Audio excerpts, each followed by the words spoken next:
माँ शैलपुत्री वह देवी हैं जिनकी पूजा 9 दिनों तक चलने वाले हिंदू त्योहार नवरात्रि के पहले दिन की जाती है। शैलपुत्री का अनुवाद पहाड़ बेटी है। शैलपुत्री बनने से पहले उनका जन्म सती के रूप में हुआ था। भगवान ब्रह्मा के पुत्रों में से एक दक्ष प्रजापति की एक बेटी है। सती भगवान शिव की आराधना करती थी और उनसे विवाह करना चाहती थी, लेकिन उनके पिता दक्ष प्रजापति इस विवाह के सख्त विरोधी थे। उनके अनुसार शिव एक गंदे तपस्वी थे जो सम्मानित महिलाओं से शादी करने के लिए अयोग्य थे। लेकिन इससे सती का शिव के प्रति प्रेम कम नहीं हुआ और उन्होंने अपने पिता के विरोध के बावजूद उनसे विवाह कर लिया और वह भगवान शिव के साथ कैलाश पर्वत में रहने लगी। शादी के कुछ वर्षों के बाद उन्हें पता चला कि उनके पिता दक्ष प्रजापति एक विशाल यज्ञ की योजना बना रहे थे जिसमें सभी देवी देवताओं को आमंत्रित किया गया था। वह बहुत खुश थी क्योंकि उसे अपने माता पिता की याद आ रही थी और वह उनसे मिलना चाहती थी, लेकिन उन्हें निमंत्रण नहीं मिला था। सती को इस पर विश्वास नहीं हुआ और उन्होंने मान लिया कि कोई भूल हो गई है। शायद ये स्वयं स्पष्ट था। आखिरकार बेटियों का उनके घरों में हमेशा स्वागत है ना? इसलिए वह अपने माता पिता से मिलने गई, बावजूद इसके कि शिव ने उसे समझाने की पूरी कोशिश की। नहीं, अगर हमें निमंत्रण नहीं मिला है तो शायद हमें वहां आने की उम्मीद नहीं है और हमें वहां नहीं आना चाहिए। दूसरी ओर सती बहरापन से बहरा हो रही थी। शिव की बातों का उस पर कोई प्रभाव नहीं पड़ा और वह घर लौट आई।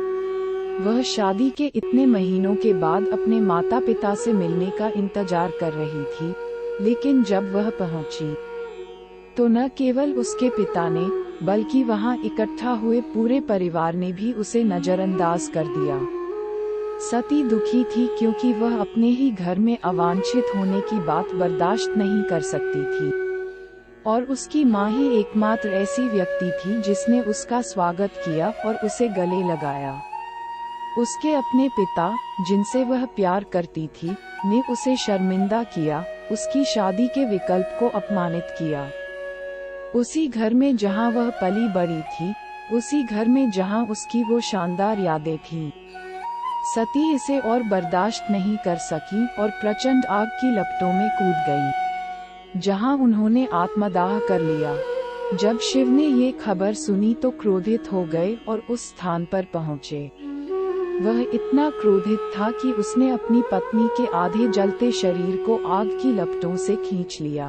वह इतना क्रोधित हो गया कि उसने क्रोधित देवता वीरभद्र का रूप धारण कर लिया और भूमि पर इतना कहर बरपाया कि उसने दक्ष प्रजापति का सिर काट डाला। वह क्रोधित होकर अपनी पत्नी की आधी जली हुई लाश को अपने पीछे घसीटता हुआ ले गया। सती के विभिन्न शारीरिक अंग सड़क के किनारे विभिन्न स्थानों पर गिरे और इन स्थानों को शक्तिपीठों के रूप में जाना जाता है। भारत में 52 शक्तिपीठ हैं। भगवान विष्णु के हस्तक्षेप के कारण दक्ष प्रजापति को बाद में क्षमा कर दिया गया और एक मीरे का सिर दिया गया।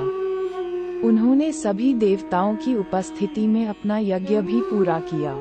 सती का दूसरी बार जन्म हुआ, इस बार हिमालय पुत्री के रूप में। शैलपुत्री, जिसका अर्थ है हिमालय की बेटी, उनका नाम बन गया। इस अवतार में उनके 2 अलग अलग नाम थे, पार्वती और हेमावती, और उन्होंने फिर से भगवान शिव से विवाह किया। नवरात्रि उत्सव के पहले दिन हम शैलपुत्री की पूजा करते हैं, जिन्हें दुर्गा के सबसे शक्तिशाली अवतारों में से एक माना जाता है। वह अत्यंत शक्तिशाली है। वह त्रिशूल और कमल धारण करते हुए नंदी नामक बैल पर सवार है। वह अपनी कई उपलब्धियों के लिए जानी जाती है।